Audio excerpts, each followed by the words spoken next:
Hi hello welcome to my channel ప్రియం Telugu audio stories. పంతమా బంధమా story అండి, part 5. ఈ story మీకు అర్థం కావాలి అంటే ముందు భాగాలు నా ఛానల్లో ఉన్నాయి, చూడండి. ఈ స్టోరీ రాసింది చదువుతుంది నేనేనండి.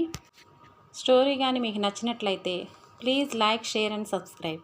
ఇంకా స్టోరీలోకి వెళ్ళిపోదాం. మనోజ్ కోపం కట్టలు తెంచుకుంటుంది, కానీ ఎదురుపడి అడగలేడు. ఎందుకంటే నువ్వు ఎవరు, నా ఇష్టం అని స్వప్న అంటుందేమోనని. వాళ్ళు నవ్వుతూ కారు ఎక్కుతుంటే రేఖ వచ్చి ఇదిగో వంశీకి తీసుకెళ్ళు అని కొన్ని స్వీట్స్, చాక్లెట్స్ ప్యాక్ చేసి ఇస్తుంది. మనోజ్కి ఆమె ఎవరు అర్థం కాలేదు. ఎందుకంటే వాళ్ళు కలిసి ఉన్నది 2 నెలలు మాత్రమే. స్వప్న గురించి పెద్దగా తెలియదు. తన స్నేహితులు కానీ తన బంధువులు కానీ ఏమీ తెలియదు. వాళ్ళు తిరిగి వెళ్ళిపోతున్న వాళ్ళని మళ్ళీ ఫాలో అవుతాడు మనోజ్. చివరికి స్వప్నను తన ఇంటి దగ్గర డ్రాప్ చేసి తను వెళ్ళిపోతాడు రామ్ వెళ్ళాక, స్వప్న ఇంట్లోకి వెళ్ళాక మనోజ్ కూడా తన ఇంటికి వెళ్ళిపోతాడు. మనోజ్ ఇంటికి వెళ్ళి ఫ్రెష్ అయ్యి భోజనం కూడా చేయకుండా ఆ ఇల్లు ఎవరిది, వాళ్ళిద్దరూ అక్కడ ఎందుకు వెళ్ళారు అని రామ్తో స్వప్న అంత చనువుగా ఉండడం కూడా నచ్చదు మనోజ్కి. అతను అలాగే మళ్ళీ డ్రింక్ చేసి ఆలోచనలతో ఎప్పటికో నిద్రపోతాడు. ఉదయం 8 గంటలకు ఆఫీస్లో ఉంటాడు మనోజ్. స్వప్న కూడా రోజు 8 కల్లా వచ్చేసేది. మనోజ్కి కావాల్సిన ఫైల్స్ అన్నీ తీసి ఆ రోజు ఎక్కడ మీటింగ్స్ ఉన్నాయో అవి అన్నీ నోట్ చేసుకొని గుర్తు చేసుకుంటుంది. ఎందుకంటే మనోజ్ ఎప్పుడు తప్పు పడతాడో, ఎందుకు ఏ విషయంలో గొడవ పడతాడో తెలియదు గనక. ఆ రోజు మాత్రం లేట్ అవుతుంది. ఎందుకంటే రాత్రి బాగా లేట్ అవుతుంది కదా. తను ఇంటికి వెళ్ళాక తను ఫ్రెష్ అప్ అయ్యి వంశీని తీసుకొచ్చి తన పక్కన పడుకోబెట్టుకొని అలా ఎప్పటికో నిద్రపోతుంది. కానీ మనోజ్కి మాత్రం స్వప్న ఎవరింటికి వెళ్ళింది, అంత టైం వరకు లేట్ ఏంటి అని తెలుసుకోవాలని నిద్ర కూడా పట్టదు అతనికి. అందుకే రోజు 10 గంటలకి వచ్చేవాడు, ఇవాళ 8 గంటలకే వచ్చి ఆఫీస్లో కూర్చుంటాడు. స్వప్న ఎప్పుడు వస్తుందా అని. స్వప్న 9:45కి ఆఫీస్లో అడుగు పెడుతుంది. బయట కొలీగ్స్తో కొద్దిసేపు మాట్లాడి 10 గంటలకు తన సీట్లోకి వచ్చి కూర్చుంటుంది. తాను ఎప్పుడు వస్తుందా అని ఎదురు చూసిన అతను డోర్ లాక్ చేసి స్వప్న చెయ్యి పట్టుకొని లేపి ఏంటి ఇంత లేట్ అని అడిగి తన చెయ్యిని గట్టిగా పట్టుకునేసరికి సార్ వదలండి నన్ను అంటూ ఉండగా గాజులు చిట్లితాయి. వెంటనే ఆమెను గోడ వైపు తోసి లాక్ చేస్తాడు. నన్ను వదలండి, ఏంటి మీరు చేస్తున్నది అని అడుగుతుంది ఆమె. ఇంత లేట్ ఎందుకు అయ్యింది, నేను వచ్చి 1.5 గంట అయ్యింది అంటాడు మనోజ్. రోజు మీరు 10 గంటల వరకు రారు కదా సార్ అంటుంది. అంటే నేను రానని నువ్వు నీ ఇష్టం వచ్చినప్పుడు వస్తావా అంటాడు మనోజ్. సార్, ఆఫీస్ అందరికీ 10 గంటల వరకు, మీరు చెప్పారనే నేను 8కి వస్తున్నాను, కానీ ఈరోజు లేట్ అయింది. మరి నువ్వు ఇప్పుడు వస్తే నా పనులు ఎప్పుడు బిగించేస్తావు అంటాడు. సారీ సార్, వెంటనే చేస్తాను, ఒక 10 నిమిషాలు అని తను చెయ్యి చూసుకుంటుంది. అది గాజులు చిట్లడం వలన రక్తం వస్తుంది. అమ్మా అని అంటుంది. అది చూసిన అతను ఆమెను వదిలి వెంటనే ఫస్ట్ ఎయిడ్ బాక్స్ తీసి తన గాయాల్ని క్లీన్ చేసి ఆయింట్మెంట్ పూయబోతుంటే వద్దు, నేను చేసుకోగలను, మీరు మీ హద్దుల్లో ఉండండి అంటుంది స్వప్న. ఆ మాటకు తన చెయ్యి వదిలేస్తాడు. ఆమె తన చేతికి ఆయింట్మెంట్ పూసుకొని తన వర్క్ చేస్తుంది. మనోజ్కి ఆమె తనని అన్న మాటకి ఏం చేయాలో అర్థం కాక ఆఫీస్ నుండి బయటికి వెళ్ళిపోతాడు. తను తిరిగి వచ్చేసరికి లంచ్ టైం అవుతుంది. వచ్చేసరికి తన క్యాబిన్లో స్వప్న ఉండదు. సీసీటీవీ ఫుటేజ్ చూస్తాడు. అందులో రామ్, స్వప్న ఇద్దరు కలిసి భోజనం చేస్తూ కనిపిస్తారు.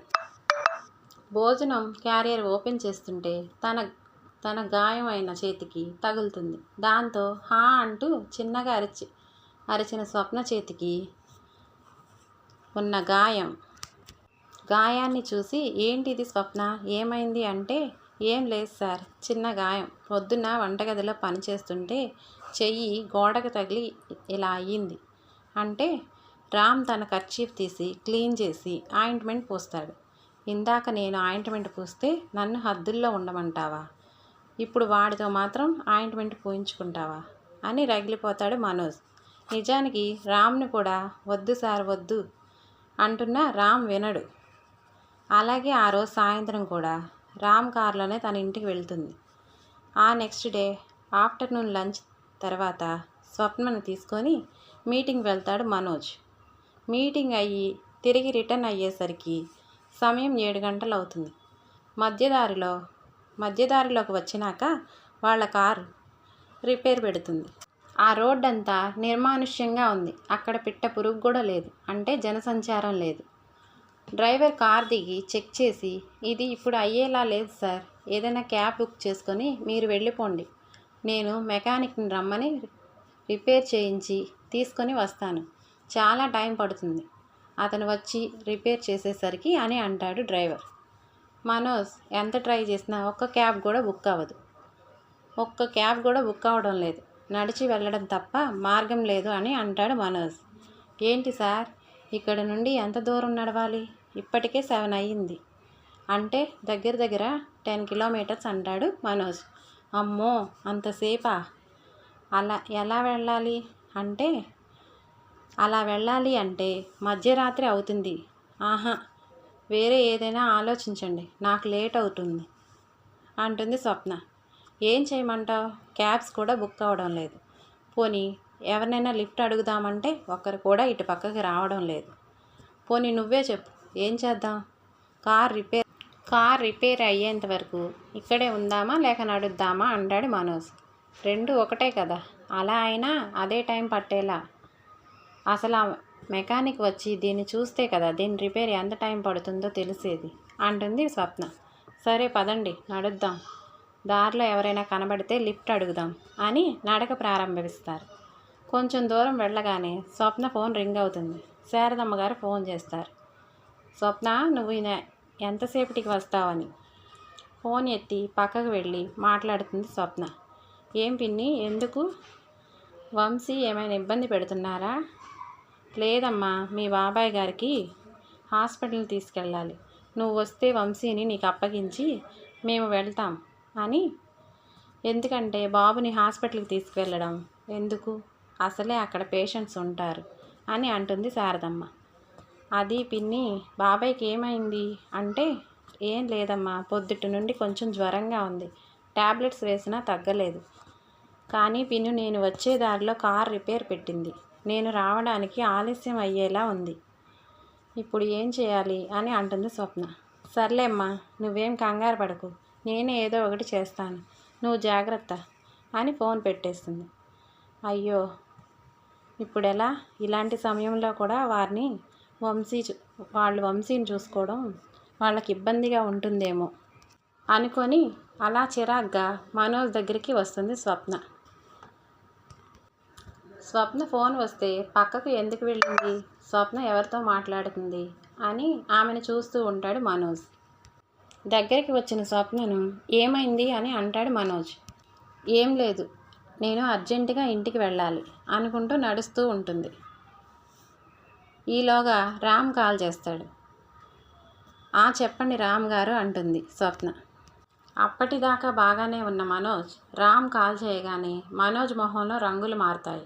తాను ఎక్కడ ఉంటే వాడికెందుకు అని పిడికిలు బిగిస్తాడు. రామ్, మీటింగ్ అయిపోయిందా, ఇంకా రాలేదేం అని అడుగుతాడు రామ్. దాంతో జరిగిన విషయం చెప్పి ఫోన్ పెట్టేస్తుంది. అప్పటికి 8:30 అవుతుంది. స్వప్న టెన్షన్ చిరాకు చూసి, ఎందుకు అంతలా టెన్షన్ పడుతున్నావు, 8:30నే కదా అయ్యింది అంటాడు మనోజ్. వాడితో అర్ధరాత్రి 12 గంటల దాకా తిరిగినప్పుడు ఏమయ్యింది ఈ కంగారు టెన్షన్ అంటాడు.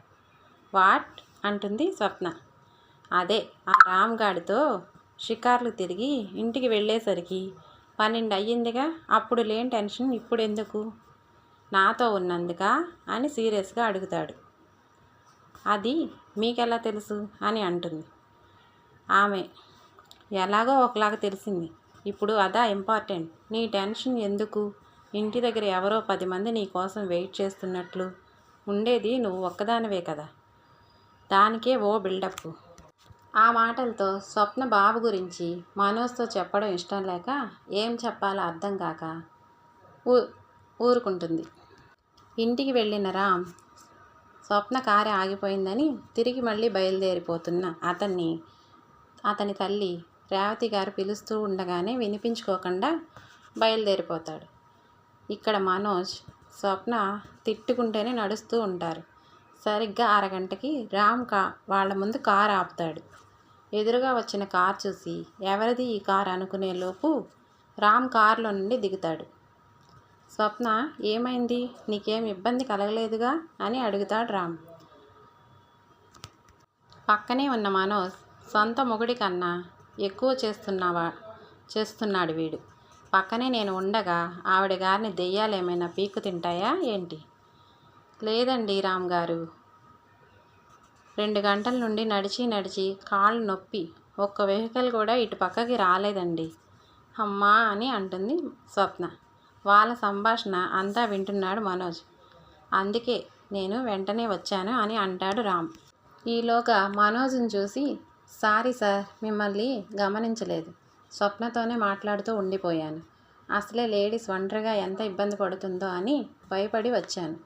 మీరు ఉన్నారనుకోండి, కానీ నా కంగారు నాది అని అంటాడు రామ్. పర్వాలేదు రామ్ గారు, నేను ఉన్నానుగా. మిమ్మల్ని జాగ్రత్తగా మీ ఇంటికి చేర్చినాకే నేను మా ఇంటికి వెళ్తాను అని స్వప్నతో చెప్తూనే ఉన్నాను. ఇంతలో మీరు వచ్చారు అని అంటాడు మనోజ్. ఓరి సచ్చినోడా, ఇప్పటిదాకా నాతో గొడవలు పెట్టుకొని నాతో వాదించి రామ్ గారు రాగానే ప్లేట్ ఎలా తిప్పేశావురా అని గొణుక్కుంటుంది స్వప్న. రామ్, మీరు ఉన్నారనే కాబట్టే నేను కాస్త ధైర్యంగా ఉన్నాను సార్, లేకపోతే నేను ఇంకా కంగారు పడేవాడిని అంటాడు రామ్. అవునవును, నీ గురించి నాకెందుకు తెలియదు, దాని మీద ఈక వాలితే చాలు నువ్వు ఎక్కడ ఉన్నా వెంటనే ప్రత్యక్షమైపోతావు అని మనసులో అనుకుంటాడు మనోజ్. రా స్వప్న, కారు ఎక్కు, రండి సార్ అని ఫ్రంట్ సీట్లో వారిద్దరూ కూర్చొని వెనక సీట్లో స్వప్న కూర్చుంటుంది. అలా లోపల మండుతున్న రామ్తో చాలా మంచిగా మాట్లాడుతూ నవ్వుతూ ఉంటాడు మనోజ్. మొదట స్వప్నని వాళ్ళ ఇంటి దగ్గర దింపి, తర్వాత మనోజ్ని వాళ్ళ ఇంటి దగ్గర దింపి తన ఇంటికి వెళ్ళిపోతాడు రామ్. ఇంటికి వెళ్ళిన మనోజ్, వాళ్ళ ఇద్దరూ అలా కలిసిమెలిసి ఉండడం ఇష్టం లేని మనోజ్ తనని పియ్యేగా మార్చి నా రూమ్లో పెట్టినా వీళ్ళిద్దరినీ కలవడం ఆపలేకపోతున్నాను. అసలు ఆఫీస్లో ఇంతమందిని దగ్గరికి రానివ్వని స్వప్న రామ్ విషయంలో అంత క్లోజ్గా ఎందుకు ఉంటుంది అంటే, స్వప్నకి రామ్ అంటే ఇష్టమై ఉండాలి. లేకపోతే వాడితో ఆ రాత్రి 12 గంటల వరకు బయట ఉన్నా లేని టెన్షన్ ఇవాళ నాతో ఉంటే ఎందుకు అంత కంగారు పడింది అంటే, వాడితో గడపడం అంటే స్వప్నకి ఇంట్రెస్ట్ అన్నమాట. ఆ విషయం అతనికి మింగుడు పడడం లేదు. అది తన ముందర కొంచెం కూడా భయం లేకుండా ఎందుకుంటుంది? నాతో ఉన్న బంధాన్ని తెంచేసుకుంది కదా, అందుకే ఇలా చేస్తుంది. అది తన ఈగోని దెబ్బతీసినట్లు అనిపిస్తుంది మనోజ్కి. రెండో రోజు ఆఫీస్లో స్వప్న 8:30కే ఆఫీస్లో ఉంటుంది. మళ్ళీ ఆ రోజు జరిగిన గొడవ మళ్ళీ జరగడం తనకి ఇష్టం లేదు. అసలు మనోజ్కి తనని తప్పుపట్టే ఛాన్స్ ఇవ్వకూడదని అనుకుంటుంది. కానీ మనోజ్ మాత్రం తను ఏ పని చేసినా అందులో తప్పులు వెతుకుతూ తనని ఇంకా టార్చర్ పెడతాడు. ఆ రోజు నుండి తనని సాయంత్రం అందరితో పాటు కాకుండా ఆఫీస్ అవర్స్ దాటించి వర్క్ ఇస్తాడు. వర్క్ ఉందని, అది ఇంపార్టెంట్ అని ఆఫీస్లో ఉంచేసేవాడు. రామ్ వెళ్ళే సమయానికి స్వప్న వర్క్ అయ్యేది కాదు. ఎందుకంటే వెళ్ళే ముందు తనకి వర్క్ ఇచ్చి తను వెళ్లకుండా చేసేవాడు మనోజ్. దాంతో రామ్కి అసలు విషయం చెప్పలేక, మనోజ్ కావాలనే రామ్ గారితో వెళ్లకుండా చెయ్యాలని, మా ఇద్దరి ఫ్రెండ్షిప్ తనకి ఇష్టం లేదని, ఇలా చేస్తున్నాడని అర్థమై, మీరు వెళ్ళండి రామ్ గారు, నేను నా పని అయ్యాక వస్తాను అంటుంటే విని, మీరేం కంగారు పడకండి రామ్, కొంచెం వర్క్ ఎక్కువగా ఉంటుంది, అవసరమైతే నేనే తనని డ్రాప్ చేస్తాను, మీరు వెళ్ళండి, నేను ఉన్నానుగా అని చెప్పి పంపించేస్తాడు మనోజ్. వాళ్ళ ఇద్దరి పని అయ్యాక స్వప్న వెళ్ళిపోతుంటే రా నేను డ్రాప్ చేస్తాను అంటాడు మనోజ్. అవసరం లేదు, నేను వెళ్ళగలను అంటుంది. తనని కావాలనే ఇబ్బంది పెడుతూ మళ్ళీ తనకి లిఫ్ట్ ఇస్తానంటున్న మనోజ్ మీద చెప్పలేనంత కోపం పెంచుకుంటుంది. అలాగే తన ఆటో కోసం వెయిట్ చేసి తన ఆటోలోనే ఇంటికి వెళ్ళేది. ఇంటికి వెళ్ళాక పిన్ని గారు, వంశీ మీకు మరీ భారం ఒకరోజు ఇంటికి వెళ్ళాక పిన్ని గారు, వంశీని మీకు మరీ భారం చేస్తున్నానండి. ఆఫీస్లో వర్క్ చాలా ఎక్కువ ఉంటుంది. ఏం చేయాలో అర్థం కావడం లేదండి.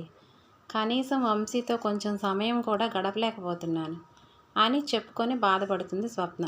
పర్వాలేదమ్మా, మేము వంశీని చూసుకుంటున్నాంగా, మాకు మాత్రం ఎవరున్నారు? వాడితో గడిపితేనే మాకు కాలక్షేపం అవుతుంది. ఈరోజుతో ఈ ఎపిసోడ్ ముగిసిందండి. కథ కానీ మీకు నచ్చినట్లయితే లైక్ చేయండి, షేర్ చేయండి, కమెంట్ చేయండి. అలాగే సబ్స్క్రైబ్ చేసుకుంటే నేను స్టోరీ పెట్టగానే మీకు నోటిఫికేషన్ వస్తుంది.